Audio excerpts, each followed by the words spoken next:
এই কবিতায় কবিতা নিজে এখানে কবিতা কেবল কল্পনার আকাশ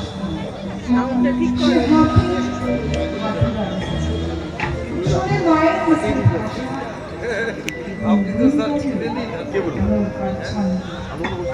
রবীন্দ্র নজরুল জীবনানন্দের উত্তরাধিকার কবিতা হয়ে ওঠে প্রতিবাদের ভাষা, ভালোবাসার ভাষা।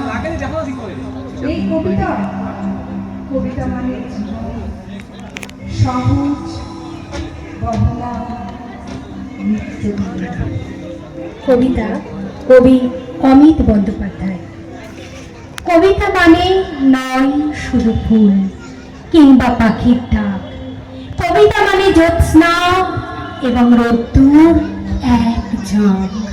কবিতা আমার রামধনু রং, অনেকটা পথ চলা। কবিতা মানে এক পৃথিবী, মনের কথা বলা। কবিতা আমার শীতল পাটি, কবিতা মায়ের মুখ। কবিতা আমার নৌকো বাওয়া, কবিতা পরম সুখ। কবিতা আমার রবীন্দ্র ঠাকুর, আনন্দ 12 মাস। কবিতা আমার কাজী নজরুল, জীবনানন্দ দাশ। কবিতা মানে বাংলা আমার তোমায় বেসেছি ভালো, অন্ধকারের উৎস হতে উৎসারিত আলো। কবিতা মানে আকাশ কুসুম নয় শুধু কল্পনা, কবিতা মানে জীবনের গান, সে তো মিছে গল্প না। কবিতা আমার মস্ত আকাশ, প্রতিবাদের ভাষা। কবিতা আমার মুক্তি নিশান, দ্বিধাহীন ভালোবাসা। কবিতা মানে বহতা নদী, বৃষ্টি ভেজা গান। কবিতা মানে উৎসব যেন আনন্দের বান। কবিতা আমার বসুন্ধরা, প্রাঙ্গণ জুড়ে হাসি। কবিতা আমার বুকের ভেতর 84 আর বাঁশি। কবিতা আমার হাটে বাজারে, কবিতা রাস্তাঘর। কবিতা আমার আত্মীয় খুব একটুও নয় পর। কবিতা আমার প্রাণের আরাম, আলপথ ধরে হাঁটে, ড্রয়িং রুমে তর্কে মতে, ফসল ফলাই মাঠে। কবিতা মনের বার্তা ছড়ায় সে ভঙ্গি। কবিতা আমার চলার পথে নিত্যদিনের সঙ্গী। কিছু মানুষ কথা বলে না, আলো হয়ে পাশে দাঁড়ায়। কিছু কণ্ঠ বইয়ের পাতায় থেকেও হৃদয়ের সঙ্গে নিত্য কথা বলে। এই কবিতায় এমনই এক মহামানবের নীরব উপস্থিতির কথা বলা হবে। এই কবিতায় তিনি কোন রক্ত মাংসের মানুষ নন, তিনি এক চেতনা, তিনি এক শাশ্বত কণ্ঠ, তিনি আত্মিক আশ্রয়, তিনি রবীন্দ্রনাথ। কিন্তু তার ঊর্ধ্বে তিনি মানুষের ভেতরের আলোক পত্রিকা। আমি প্রতিদিন যার সঙ্গে কথা বলি তিনি কোনো মানব নন, মহামানব। প্রকৃত প্রস্তাবে আমি কিছু বলি না, শুনি। তিনি বলে চলেন তার অনুকরণীয় ভঙ্গিমায়।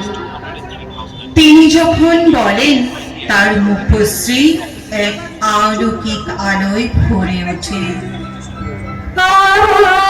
মুক্তি আলোয় আলোয়,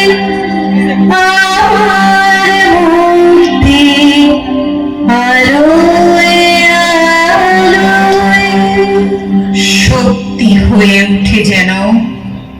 আনন্দর ক্ষণে তিনি আনন্দকে আরো রাঙিয়ে তোলেন, বলেন রাঙিয়ে দিয়ে যাও যাও যাও, এবার যাবার আগে রাঙিয়ে দিয়ে যাও যাও যাও, এবার যাবার আগে।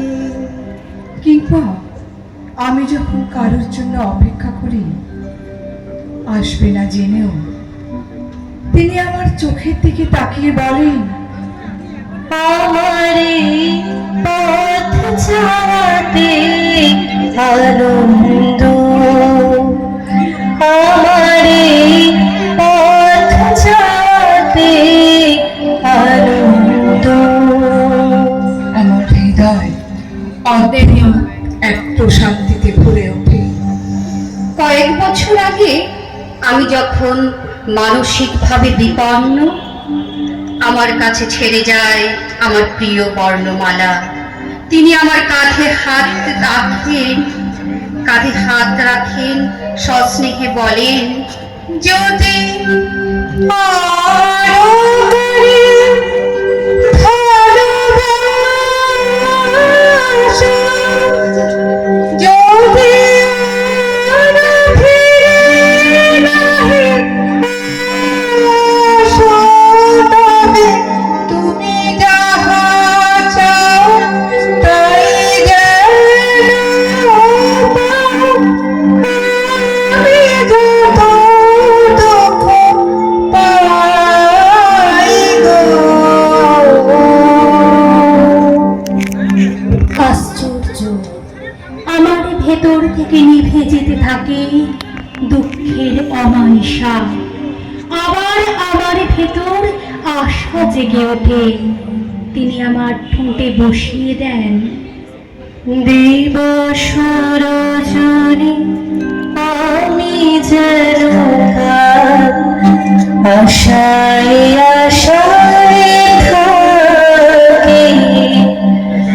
দিবস রজনী আমি যেন কাল আশায় আশায় থাকি। আমি ক্রমশ একলা হতে থাকি। আমার গৃহটি একটি নিরালায় পরিণত হয়।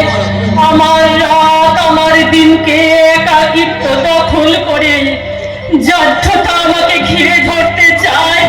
আমার মেরুদণ্ড সামান্য ঝুঁকে যেতে চায় সামনের দিকে। তিনি হাসি মুখে আমার সামনে এসে দাঁড়ান, তারপর জল শব্দ করে বলে, যদি তোর ডাক শুনে কেউ না আসে তবে একলা চলো রে। যদি তোর ডাক শুনে কেউ না আসে তবে একলা চলো রে। বিদ্যুৎ চমকের মতো আমার ভেতর জেগে ওঠে এক যুবক। নিঃশঙ্ক চিত্তে আমার মেরুদণ্ড আবার সোজা হয়ে ওঠে। ইতিহাস যদি কখনো তাল কেটে ফেলে আর যুক্তি যদি হেসে ওঠে, তখন ব্যঙ্গ জন্ম নেয় গানের ছন্দে। রাজসভা, ওস্তাদ আর সময়ের অসঙ্গতি নিয়ে এই রচনায় হাসির আড়ালে ধরা পড়ে বুদ্ধির খেলা। শোনা যাক তানসেন, বিক্রমাদিত্য আর অসম্ভবের এক অনবদ্য সঙ্গীত। বিক্রমাদিত্য রাজা ছিল নবরত্ন নবাই, আর তানসেন ছিলেন মহাওস্তাদ, তিনি তাহার সবাই প্রধান আসতেন নিশ্চয় তানসেন বিক্রমাদিত্যের ছোটে। কিন্তু দুঃখের বিষয় যখন তানসেন জন্মানি কোমরে, তার ভিত্তাকে ভিত্তাকে ভিত্তাকে ভিত্তাকে নাও নাও নাও, তার ভিত্তাকে ভিত্তাকে ভিত্তাকে ভিত্তাকে নাও নাও নাও। যা হোক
নমস্কার।